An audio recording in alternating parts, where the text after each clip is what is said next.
Преди да гледате този видеоклип си сложете очила, защото ще заблести. Луна. Луна има 3 букви. Знаете ли кое още има 3 букви? Точно така. Алф. Алф има круасан на носа. Круасаните са кафяви. Знаете ли кое още е кафяво? Точно така. Този кон. Луна прилича на кон. Съчпадение. Мисля, че не. Луна участва в Big Brother. Big Brother има 16 участника. Първите 16 цифри са точно 16. Съвпадение. Не. Луна се казва Луна. Знаете ли кое е Луна? Точно така. Луната. Ако умножим една луна по 2 ще станат 2 луни. Луна има 2 очи. Не ви ли се струва малко подозрително?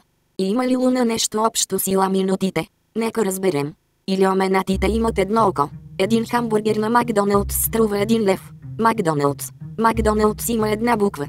Едно има 4 букви. 4 има 6 букви. 6 има 4 букви. 4 има 6 букви. 6 има 4 букви. 4 има 6 букви. 6 има 4 букви. Млъкни бе майка ти деба. Така както казвах, Луна има една глава и 2 ръце.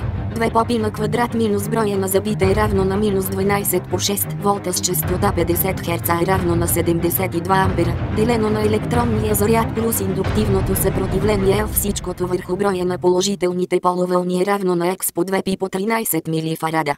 Какво разбрахме от всичко това? Абсолютно нищо. Луна не е илюминат. Айде лека ви нощ и изчезвайте от тука.